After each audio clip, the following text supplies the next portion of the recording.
है। इसका मतलब कि एक प्रवृत्ति परक है, एक प्रवृत्ति परक है और निवृत्ति परक है, और इनमें इस आधार पर हमारा समूचा संस्कृत साहित्य निर्भर करता है, जिसमें अहिंसा, अनेकांतवाद, शाकाहार और पर्यावरण पर बात चलती है। तो इसमें प्रवचन सार का जो सबसे एक गाथा है, चारित्रं खलु धम्मो यो धम्मो जो समुद्र डठो मोहक हो बिहुणो परिणामो अपनो समो, ये इसमें पूरा का पूरा एक ऐसा एक सूत्र दिया हुआ है जिसमें समूचा जैन संस्कृत साहित्य आधारित है। तो इस पर अब हम डिटेल में नहीं जाएंगे, लेकिन यहाँ पर इसमें आप देखेंगे कि एक जो मूल भूमिका है, मूल जो सूत्र है, वो सभ्य जीवा विच्छन्ति जीवितम न वनज्यम तम्हा पाणिकम घोरे निज्ञावजीयम तंतु, ये जो है ये एक मूल सूत्र है जिसके आधार पर समूचा हमारा संस्कृत साहित्य, जैन संस्कृत साहित्य टिका हुआ है। और इसमें इसके बाद हम जैन संस्कृत साहित्य और साहित्यकारों पर जब हम बात करते हैं तो इसमें टीकाएं, निरुक्तियां, चूर्णियां, ये सारी चीजें आती हैं। और इसमें सबसे बड़ी चीज है कि जिनभद्र का जो विशिष्टावश्यक भाष्य है, ये हमें देखते हैं कि प्राकृत में लिखा है लेकिन संस्कृत में उसकी वृत्ति है। तो इस प्रकार से हरिभद्र से भी आप देखेंगे कि हरिभद्र ने भी इसी प्रकार से किया है। संस्कृत का लेखन उनके कारण से बढ़ा और आगम युगीन, उत्कर्ष युगीन और नवीन युग, इस आधार पर हम संस्कृत साहित्य को डिस्ट्रीब्यूट कर सकते हैं। और इसमें सबसे बड़ी बात यह है कि प्रश्न ये उठता है कि प्राकृत के बाद संस्कृत हमारे साहित्य में प्रारंभ कब हुआ। तो इसका जो प्रारंभ है, ये प्रारंभ उमा स्वामी या उमा स्वाति से होता है। और इसके बाद उनके बाद समंतभद्र हमारे सामने आते हैं। उमा स्वामी के बाद समंतभद्र आते हैं, जिन्होंने संस्कृत साहित्य में स्तुति विद्या है, आप्ति मीमांसा है, युक्तिनिक शासन वगैरह है, इन सबका सबको लिखा है। और सिद्धसेन, इसके बाद सिद्धसेन आते हैं। तो सिद्धसेन ने अभेदवाद की स्थापना की। और उसके बाद में फिर आप देखेंगे कि पूज्यपाद हमारे बीच में आते हैं, जिन्होंने 10 भक्तियां वगैरह लिखी हैं, सर्वार्थ सिद्धि लिखा है।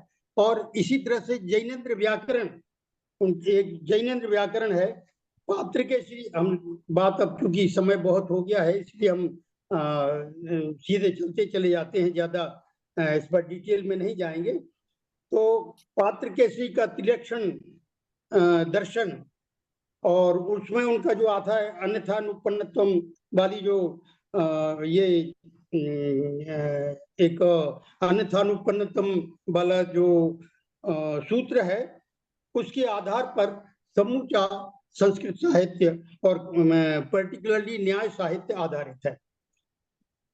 फिर मानतुंग आते हैं, रविशेन आते हैं, रविशेन का पद्मचरित है, जटा सिंह नंदी का वरांग चरित है, अकलंक देव का लघियत्रय, अष्टशती सिद्धि विनिश्चय, ये सारे ग्रंथ आते हैं। वीरसेन का षटखंडागम की धवला टीका और कषाय प्रावृत की धवला टीका, ये हमारे सामने आती है। जिनसेन का हरिवंश पुराण है, आदि पुराण है। विद्यानंद का आप्त परीक्षा, प्रमाण परीक्षा, अष्टशास्त्री वगैरह आती है। अमित गति प्रथम और द्वितीय, इनका सुभाषित रत्न संदोह आता है। धर्म परीक्षा आती है हमारे सामने। वीर नंदी का चंद्रप्रभ चरित आता है। नेमचंद्र के गोमट सार के ऊपर और जो टीकाएं वगैरह आती हैं, इन सब में हमें देखते हैं कि जो टीकाएं हैं, इन टीकाओं में प्राकृत ग्रंथ हैं, लेकिन जो टीकाएं हैं वो संस्कृत में लिखी हैं। फिर एक और प्रश्न हमारे सामने उठता है कि ये जैसे आचारांग है, आचारांग का सप्तम अध्ययन महापरिज्ञा, ये लुप्त हो गया, ये माना जाता है कि लुप्त हो गया। लेकिन विशेष बात यह है कि उत्तरकालीन टीकाकारों ने महापरिज्ञा पर टीका की है। तो ये कहना बड़ा मुश्किल है कि सचमुच में लुप्त हो गया है, लुप्त कर दिया गया है, लुप्त मान लिया गया है। हमें ऐसा लगता है कि कंटेंट्स को देख करके जब देखते हैं तो महापरिज्ञा में चर्या का वर्णन होना चाहिए। हो सकता है कि दिगंबर चर्या का वर्णन हो और वहां से उसे अलग कर दिया। लेकिन वृत्तिकारों ने, टीकाकारों ने महापरिज्ञा पर टीका लिखी है। इसलिए ऐसा लगता है कि ये टीकाएं जितनी हैं, चूर्णी वगैरह, इन सब में इतना मटेरियल है कि उसके आधार पर एक जैन दर्शन का या जैन धर्म का एक नया रूप हमारे सामने आ सकता है यदि वृत्तियों पर काम किया जाए। तो अभी तक लोगों ने वृत्तियों पर शोध की दृष्टि से कोई काम नहीं किया है, लेकिन मुझे ऐसा लगता है कि हम लोगों को आगमों की वृत्तियों पर टीका अनुटीकाओं पर काम करना चाहिए। इसके बाद उग्रादित्य वगैरह मेरुतंग, ये सारे इसमें तो ये टीकाकारों की दृष्टि से आप देखेंगे कि हरिभद्र की वृत्तियां बड़ी इंपॉर्टेंट है। हरिभद्र की वृत्तियां हैं, अभयदेव की वृत्तियां हैं और मलयगिरी की वृत्तियां हैं, मलधारी हेमचंद्र की टीकाएं हैं। फिर चूर्णी साहित्य का आता है तो चूर्णी में गद्य है, संस्कृत प्राकृत पर आचारांक की चूर्णी है। तो ये सारी चीजें, इसमें मलयगिरी की तो 25 वृत्तियां हमारे सामने हैं। मलधारी हेमचंद्र की टीकाएं, वृत्तियां वगैरह हैं। इन सारी टीकाओं पर अमृतचंद्र सूरी का इसी तरह से समसार कलश वगैरह पर जो वृत्तियां हैं, इन सब का सिस्टमेटिकली इसकी स्टडी होनी चाहिए और तब कहीं हमारे सामने ये जैन दर्शन का एक प्रारूप सामने आ पाएगा। कर्म साहित्य में धबला, वीरसेन पंचसंग्रह चंद्रशी महत्तर का पंचसंग्रह है और आगे चल करके अमृतचंद्र सूरी का भी पंचसंग्रह है संस्कृत में, वो बड़ा इंपॉर्टेंट है हमारी दृष्टि से। और प्राकृत ग्रंथों पर जितनी संस्कृत टीकाएं लिखी हैं, चाहे वो धर्मोपदेशक हो, और ये सारी संस्कृत टीकाएं योग से कुछ का संबंध है। हरिभद्र के शुभचंद्र का ज्ञानार्णव है, ज्ञानार्णव इस दृष्टि से बड़ा महत्वपूर्ण है। रत्न सूरी का गुणारोह, ये भी अपन देख सकते हैं। आगे चल करके सागार और अनगार की व्यवस्था आई। सागार अनगार में सागार धर्मामृत, अनगार धर्मामृत, मूलाचार वगैरह ये सारी चीजें हमारे सामने हैं। विशेष रूप से आचारांग का प्रथम अध्ययन विशेष महत्वपूर्ण है। फिर आगे चल करके हम जैन पौराणिक कथात्मक कथाओं को देख सकते हैं। इसमें महाकाव्य है, पौराणिक महाकाव्य, और उन पौराणिक महाकाव्य में एक बहुत इंपॉर्टेंट फिगर है करुण रस। करुण रस को इसमें आप देखेंगे कि करुण रस प्रधान होकर के हमारे जैन साहित्य में आता है। वीर रस वगैरह सब सारे रसों का उपयोग हुआ है, लेकिन हमको ऐसा लगता है कि उसमें प्रधान रस करुण रस है। जिनसे इनका हरिवंश पुराण में 683 वर्ष की एक परंपरा का उल्लेख है और ये परंपरा का उल्लेख अपने आप में बहुत इम्पोर्टेंट है। इसमें एक नेमिनाथ का मुख्य रूप से वर्णन हुआ है और नेमिनाथ के पहले के तीर्थंकरों पर काव्य, महाकाव्य, लघु काव्य, सब प्रकार के काव्य लिखे गए हैं, लेकिन सर्वाधिक काव्य हमें लगता है कि पार्श्वनाथ पर लिखे गए हैं। गुणभद्र का आदि पुराण, उत्तर पुराण, ये सब भी इसकी दृष्टि से देखे जा सकते हैं। और इसमें जो पद्मचरित है, तो पद्मचरित की जो परंपराएं हैं, गुणभद्र की परंपरा और विमल सूरी की परंपरा, इन दोनों परंपराओं पर हमारे यहाँ संस्कृत साहित्य में काफी कुछ लिखा गया है। महाभारत विषयक भी बहुत सारे ग्रंथ है, एपिक्स हैं। हरिवंश पुराण है, पांडव पुराण है, शुभचंद्र का 63 शला का पुरुष है। इसी तरह से महापुराण, पुराण संग्रह दामनंदी का है। इस 63 शला का पुरुष भी हम देखें हेमचंद्र का, तो इसमें ये 63 शला का पुरुषों के विषय में काफी लिखा गया है। पद्मानंद का, अमरचंद्र सूरी का 13वीं शताब्दी में है। तो ये सारे ग्रंथों को, जब एपिक्स को, महाकाव्यों को देखते हैं तो ऐसा लगता है कि इसमें पार्श्वनाथ, तीर्थंकर पार्श्वनाथ पर सर्वाधिक साहित्य हमको मिलता है। फिर ये इसके बाद हम खास करके हम लक्षण साहित्य पर आपका ध्यान आकर्षित करना चाहेंगे। और लक्षण साहित्य, लाक्षणिक साहित्य जितना है, ये इसमें जैसे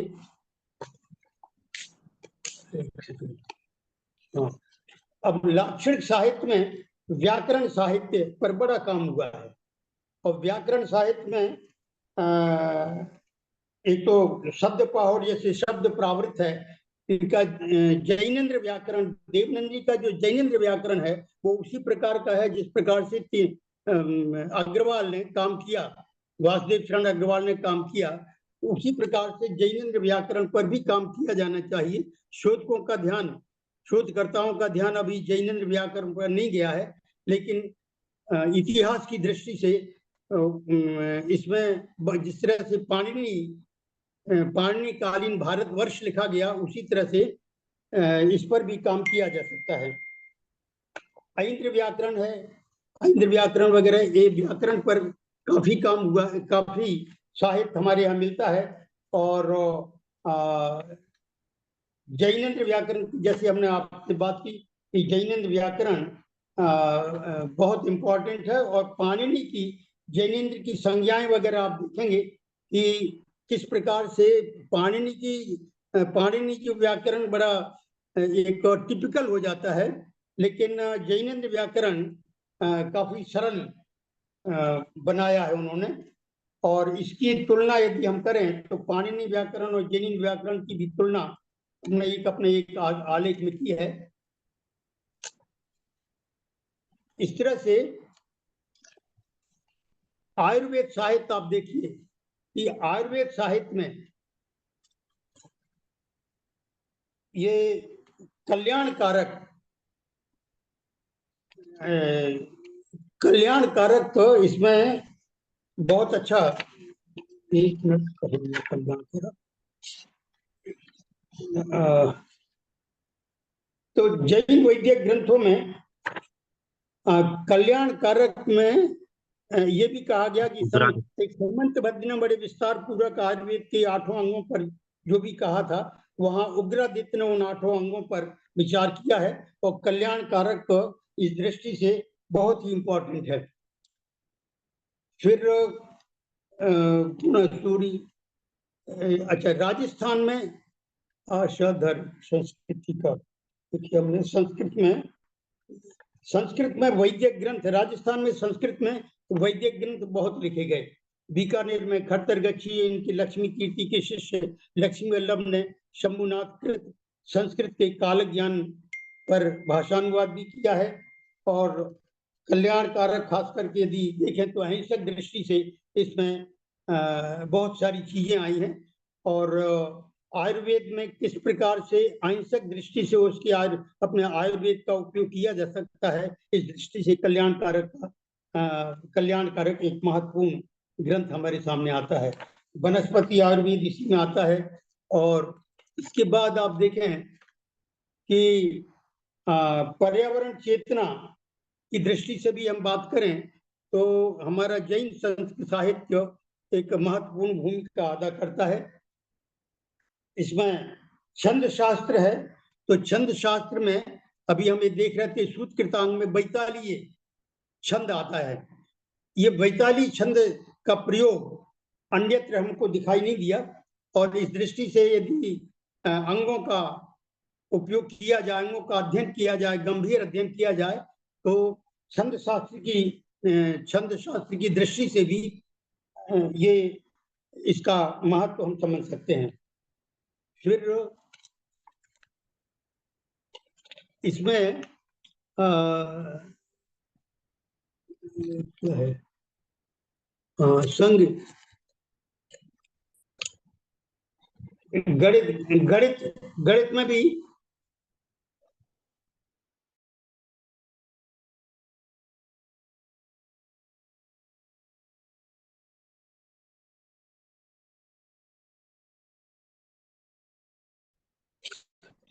का जो उद्भव हुआ है वो जैन परंपरा से हुआ है। अब ये कहाँ तक सही है ये गणित वाले विद्वान समझें, हमारा विषय गणित का नहीं है, लेकिन फिर भी यदि इस पर विचार किया जाए तो एक नई चेतना हमारे बीच में जाग सकती है। और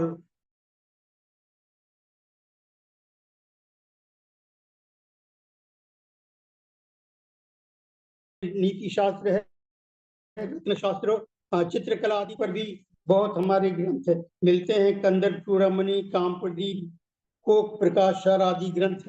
यहाँ पर उत्सव, नाट्य, संगीत के संदर्भ में भी हमारे यहाँ इंद्रमय उत्सव का बहुत सुंदर उल्लेख आता है।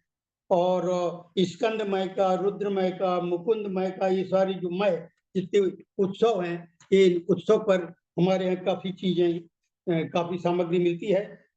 वाद्य वगैरह पर, संगीत वगैरह पर भी बहुत लिखा गया है। पार्श्वदेव का संगीत समय सार इस दृष्टि से बहुत ही इंपॉर्टेंट है। इसमें ज्योतिष को भी आप देखेंगे कि ज्योतिष पूरा का पूरा चरणान योग, करणान योग, द्रव्यान योग, यहाँ पर इसका संबंध भी ज्योतिष विद्या से 72 कलाओं के अंतर्गत समाहित है। इसमें नक्षत्र विद्या भी आती है और साथ में महावीराचार्य ज्योतिष पटल, गणित सार संग्रह, गणित सार, ज्योतिर्निधि, ऋषि कालकाचार्य वगैरह, इन सब लोगों की ग्रंथ हमको यहाँ पर मिलते हैं। उदय प्रभ देव सूर्य, पद्म प्रभ सूर्य, भुवन दीपक, हेम प्रभ सूर्य, हम सब नाम ही गिना रहे हैं। और इनसे ज्योतिष सार, आगे चलकर ज्योतिष सार, समय सुंदर का लूण करण सार, कीर्तिवर्धन का तीस, लाभोदय का भुवन की ज्योतिष पर एक अच्छा ग्रंथ है। ज्योतिष रत्नाकर, जनपति पद्धति, गणित सार, छठ पंचाशी का टीका, प्रेम ज्योतिष, ये उदय दीपक, ये सब इनके ज्योतिष है। ज्योतिष के बाद में, क्योंकि अब हमने बहुत समय बर्बाद हो गया अपना, इसीलिए हम सिर्फ उल्लेख ही कर रहे हैं। यहाँ पर अलंकार की दृष्टि से आप देखें कि एक मिनट, एक ज्योतिष सार आपको, हमारे पास एक लंबी लिस्ट है इन सब की, और इसमें ये भुवन दीपक वृत्ति, आरंभ सिद्धि, भद्रबाहु संहिता, प्रश्न जातक, प्रश्न चतक, अक्षूरी, चतुर्विंशति, मानसागरी पद्धति, कर्णराज, जयपाहोड़, पंचांग दीपिका, शकुन रहस्य, ऐसे करीब करीब शताधिक ग्रंथ हमारे सामने हैं ज्योतिष की। अलंकार शास्त्र में जैनाचार्यों का बहुत बड़ा योगदान है। बागभट्ट का, पर्टिकुलरली बागभट्ट अलंकार हम जानते ही हैं, बहुत अच्छी तरह से सभी लोग।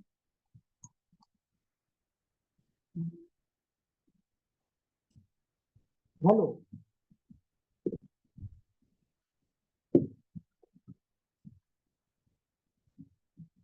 Hello hello, Bagbhatt, hello hello. फिर कोश हमारे सामने है, जैन संस्कृत शब्दकोश परंपरा हमारे सामने है। और जैन शब्दकोश परंपरा एक बड़ी लंबी परंपरा है। अभिधान चिंतामणि, अनेकार्थ संग्रह, वस्तुकोश, विश्वलोचन कोश, लिंगानुशासन, नाग नाममाला विशेष, एकाक्षर नाम, एकार्थ मंजरी, और आधुनिक संस्कृत कोश ग्रंथों में उन सब का उपयोग हो सकता है। अभिधान राजेंद्र कोश हमारे, उनसे हम, अभिधान राजेंद्र कोश से हम सब बहुत अच्छी तरह से परिचित हैं। पाई शब्द महानव वगैरह एक आधुनिक हैं।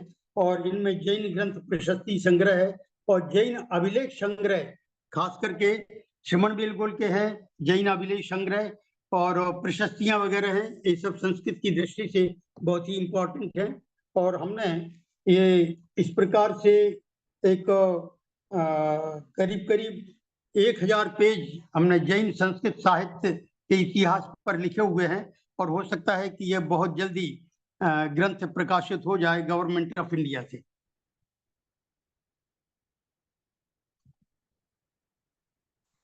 हेलो हेलो, हाँ बोलिए साहब, बोलिए। अभी चालू रख सकते हैं कि हम, हमको लग रहा है कि समय ज्यादा हो गया, इसीलिए हम जल्दी जल्दी उचक उचक करके बोल रहे थे। अच्छा, अभी बीच में जब ब्रेक ले ही लिया है तो जरा एक दो क्वेश्चन ये इसमें चैट बॉक्स में हाँ आए हाँ, हैं, ठीक है ठीक है ठीक है ठीक तो है। उसमें से आप ये जरा देख लीजिए। एक एक तो राजन गांधी साहब हैं बम्बई से, उन्होंने कुछ वो क्वेरी रखी है, तो मेरे ख्याल में आपने तो आंसर लास्ट में दे ही दिया कि पुस्तक प्रकाशित हो रही है। फिर भी आप एक हाँ बार देख उनका जो उन्होंने क्वेश्चन रखे हैं, या हाँ हाँ हाँ हाँ, क्वेश्चन बताइए क्या है। आप ये कुछ अपने तरफ से ही बता दीजिए, या क्या पूछना चाह रहे हैं तो क्लेरिफाई हो जाएगा उनको।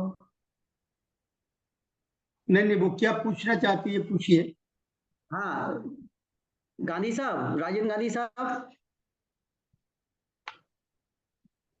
हाँ जी, हाँ जी, हाँ, भेज अब देते आप अपने से ही पूछ लीजिए साहब डायरेक्ट, वो चैट बॉक्स में तो है ही। हाँ। हैं।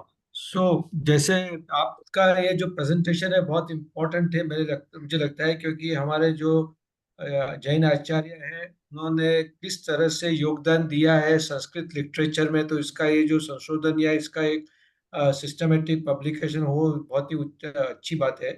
किंतु एक चीज हमें ये सोचनी पड़ेगी कि हम किस आधार पे जो जितने भी आचार्यों के नाम ले रहे हैं उसका आधार क्या रहेगा, बेसिस क्या रहेगा।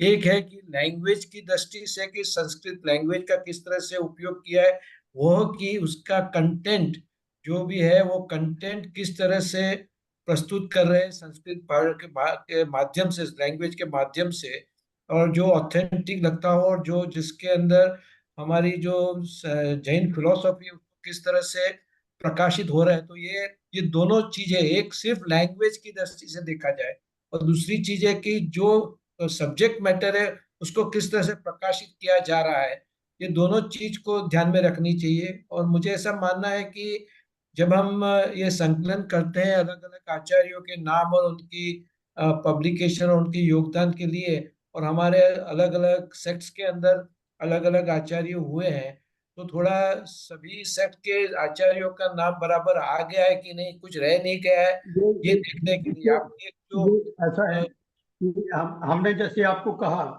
कि एक दिन क्या हुआ कि एक हमारे एक लेक्चर था, एक ने कहा, एक ने यही क्वेश्चन किया कि जैनाचार्यों ने संस्कृत पर कितना लिखा है, उनका क्या योगदान है। तो हमने उनको ये उत्तर दिया कि जैनाचार्यों का संस्कृत साहित्य में इतना योगदान है कि यदि जैन संस्कृत साहित्य को अलग कर देंगे तो आपका आधा भी नहीं बच पाएगा।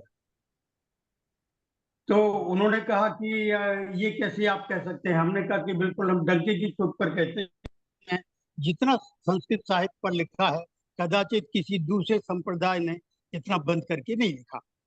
उसके बाद फिर हमने ये तय किया कि अब हमको ये लिखना है। तो संयोग से हमको गवर्नमेंट ऑफ इंडिया का एक प्रोजेक्ट मिल गया, जैन संस्कृत साहित्य के योगदान, जैनाचार्यों का संस्कृत साहित्य के विकास में योगदान। और उसमें हमने जो लिखना शुरू किया है, तो आज करीब करीब हमारे पास 1000 पेज का मटेरियल है, टाइप हो चुका है, और हमारे ख्याल है विद इन ए मंथ और सो प्रिंटिंग में चला जाएगा। तो इसमें हमने सारे इतना डिटेल में हम गए हैं कि दिगंबर श्वेतांबर मतलब किसी को छोड़ा नहीं है। पूरी कोशिश की है कि सबके साथ पूरा न्याय किया जाए। और साथ में फिर हमने ये दिया कि अलग अलग आचार्यों का किस प्रकार से योगदान रहा है। तो हर क्षेत्र में, चाहे वो ज्योतिष हो, चाहे आयुर्वेद हो, चाहे संगीत हो, चाहे कला हो, अब आप देखेंगे कि पूरा जो जैन कला और साहित्य पर, जैन कला पर तो पूरा का पूरा संस्कृत का बेस है। तो जितनी भी विधाएं हैं, सारी विधाओं में जैनाचार्यों ने लिखा है और खूब लिखा है। और जहां भी बैठ करके आप इसमें भाषा विज्ञान की दृष्टि से आप देखिए तो वृत्तियां बड़ी उपयोगी हैं। आप वृत्तियों में आप देखेंगे कि एक तरफ प्राकृत पर वृत्तियां लिख रहे हैं, प्राकृत जो वृत्तियां हैं उन वृत्तियों में देशी शब्दों का प्रयोग है, और इतने देशी शब्दों का प्रयोग है कि उनको यदि आप इकट्ठा कर देंगे तो एक नया कोश बन जाएगा। तो ये उसका कारण ये है कि जैन आचार्य पैदल भ्रमण करते थे और जनता से उनका संपर्क होता था, और वो उन शब्दों का उपयोग करते रहते थे। तो ये सबसे बड़ी विशेषता जैनाचार्यों की है कि वो हर क्षेत्र में गए, हर प्रदेश में गए, और क्षेत्र और प्रदेश की भाषा को और बोलियों को स्वीकार किया और उनको अपने साहित्य में पूरा स्थान दिया। ये बहुत बड़ी बात है। यदि इसका उपयोग हमारे आजकल क्या हो रहा है कि हमको किसी को पीएचडी डिलीट कराना है तो ओवरलैपिंग ज्यादा हो रहा है, हम गहराई तक नहीं जाना चाहते। विद्यार्थी भी गहराई तक नहीं जाना चाहते। हम तो ये कहते हैं कि आज अकेला वृत्ति पर ले लें, वृत्ति टीका और अनुटीकाओं पर ले लें तो निश्चित है कि जैन परंपरा का एक नया रूप हमारे सामने आएगा, जैन भाषा विज्ञान का एक नया रूप हमारे सामने आए, जैन सांस्कृतिक परंपरा का एक नया रूप हमारे सामने आए।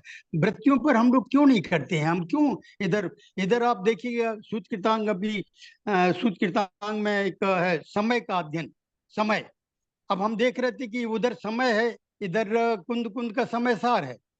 उन दोनों को आप यदि टैली करें तो बहुत सारी चीजें आपको एक जैसी मिलती हैं। ऐसा लगता है कि कुंद कुंद के सामने सूत्रकृतांग रहा हो। प्रभावक चरित्र आप देख लीजिए, प्रभावक चरित्र आप पढ़ेंगे तो आपको करीब 10वीं 11वीं शताब्दी तक यही स्थिति थी कि श्वेतांबर संघ में जैन ग्रंथों का अध्ययन किया जाता था।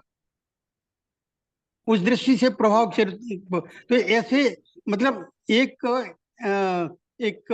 सूत्रात्मकता हमारे सामने है। और ये सारा अध्ययन, विडंबना ये है कि दिगंबर श्वेतांबर आगम को नहीं पढ़ते, श्वेतांबर दिगंबर आगम को नहीं पढ़ते, लेकिन दिगंबर और श्वेतांबर दोनों को यदि मिला दिया जाए तो हमारा एक प्रारूप, जो साहित्य का प्रारूप है, दर्शन का जो प्रारूप है, वो सारा का सारा हमारे सामने आएगा। तो इस विडंबना को हमें समाप्त करना होगा। हमें एक नया चिंतन जागृत करना पड़ेगा, नई चेतना जागृत करनी पड़ेगी शोधकों के बीच में। और यदि ये चेतना जागृत हो गई तो निश्चित है कि हमारे साहित्य में एक समरसता के जो अंग हैं वो आपको समरसता के अंग मिल जाएंगे।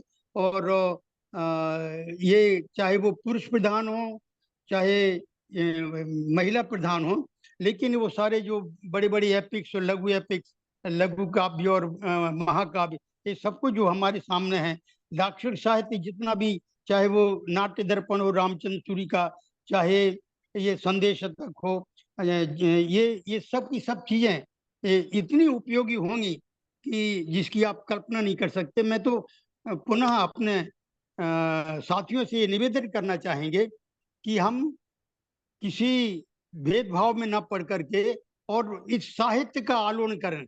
और इस साहित्य का पूरा जो श्वेतांबर साहित्य है, इसमें तो इतना भरा पड़ा है कि आप कल्पना नहीं कर सकते। हम जिस ग्रंथ को भी उठा के देखते हैं, चाहे आचारांग हो, चाहे सूत्रकृतांग हो, चाहे समवायांग हो, इसको उठा करके देखते हैं तो देखने के बाद ये लगता है कि कितनी सारी सांस्कृतिक सामग्री इसमें भरी पड़ी है। तो हम उन अंगों का अध्ययन क्यों नहीं करते? उसके बाद में फिर इधर दिगंबर आगम है, तो दिगंबर आगमों में अब खास करके कर्म साहित्य हमारे सामने है। और कर्म साहित्य का पंच संग्रह वगैरह आप देखेंगे कि कितना सुंदर पंच संग्रह का, अमृतचंद्र सूरी का हो, चाहे उनका हो श्वेतांबर संप्रदाय का वो जो पंच संग्रह, उनको आप देखिए कि कर्म साहित्य पर कितना उन्होंने काम किया है। और पूरा का पूरा ऐसा लगता है कि वो जहाँ बैठते हैं तो पद्मासन लगा के बैठते हैं और हमारे आचार्य उस विधा को वहाँ अधिक से अधिक उसका उपयोग करते हैं और फिर आगे बढ़ते हैं। तो ये सब चीजें, इन सब पर हमें अपना श्रम लगाना चाहिए ताकि नई चीजें हमारे सामने आए। हेलो, बहुत हाँ साहब, बहुत। और कुछ पूछना है साहब? एक चैट बॉक्स में क्वेश्चन है, उसका आधा आंसर तो मैं दे सकता हूँ। ये पराग जी ने पूछा है कि एक तो उन्होंने पूछा है गंधहस्ती महावास उपलब्ध है या नहीं समंत व्रत का? वो नहीं है हाँ, देखिए गंधहस्ती समंत व्रत का उल्लेख मिलता है, समंत भद्र का गंधहस्ती का, लेकिन अभी तक गंधहस्ती पर मिला नहीं है। हाँ, और उसको कहते हैं कि बहुत बड़ी टीका थी, वो उपलब्ध नहीं है। लेकिन एक अटकल ये भी जाती है कि जो वो अंकों में लिखा हुआ है ना, क्या साहब ग्रंथ का नाम भूल गया मैं,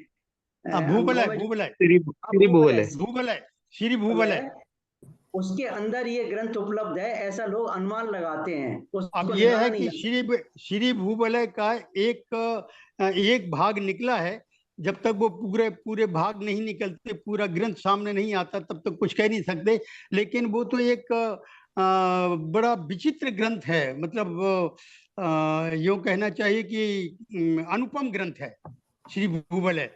इधर से आप पढ़ेंगे तो आपको गीता मिलेगी, इधर से करेंगे तो आपको कुछ मिलेगा, इधर से करेंगे तो आपको मिलेगा। इस तरह से उसमें न जाने कितनी, उसमें दिया है कि 18 भाषाओं का उल्लेख है। और उसमें तो पता ही क्या क्या भरा है, भगवान जाने, जब तक वो सामने नहीं आता है। डिकोड कर लिया है लोगों ने, एक बात बहुत अच्छी बात है, डिकोड हो गया है और उसका एक भाग निकाला है। लेकिन अभी वो एक प्रकार से भूमिका ही रूप में है। आगे चल करके जब तक वो पूरा ग्रंथ हमारे सामने नहीं आता, तब तक हम सांस्कृतिक परंपरा से परिचित नहीं हो पाएंगे। हो सकता है कि with in a few years पूरा का पूरा ग्रंथ हमारे सामने आ जाए। गंध हस्ती भाष्य पता नहीं उसमें मिल जाता है तो हाँ, ये एक अधिक अनुमान अच्छा ही और क्या है। हो सकता है। हाँ हाँ, बिल्कुल अनुमान है। और इसको 8वां अजूबा भी कहते हैं कि मतलब अंकों में लिखा हुआ है और इतने ग्रंथ उसके अंदर भरे पड़े हैं। और दूसरा ये कि ये उन्होंने और क्वेश्चन पूछा है, पुष्प आयुर्वेद ये क्या उपलब्ध है क्या, ये एक जानना चाह रहे हैं कौन सा पराग जी। कौन सा पुष्प आयुर्वेद भाई पुष्प आचार्य। आयुर्वेद? देखिए हाँ, पुष्प मुझे बात। आयुर्वेद, नहीं पुष्प आयुर्वेद अभी वैसा ग्रंथ तो नहीं मिला, लेकिन कल्याण कारक में एक कल्याण पूरा का कारक। पूरा चैप्टर है। और उसमें पुष्पों पर हमने अपनी जो एक जैन धर्म में पर्यावरण चेतना, इस पर ये इस पुस्तक में वो कल्याण कारक का वो पूरा का पूरा हमने दिया है। और उसमें कम से कम हम सोचते हैं कि 100-150 पुष्पों का उल्लेख है, प्रकारों का। चलिए तो साहब, ये और भी एक किसी को अपने कोई आप में अभूतपूर्व है। जी, और किसी को अपना प्रश्न रखना हो तो रख सकते हैं, अभी 5-7 मिनट का टाइम और है।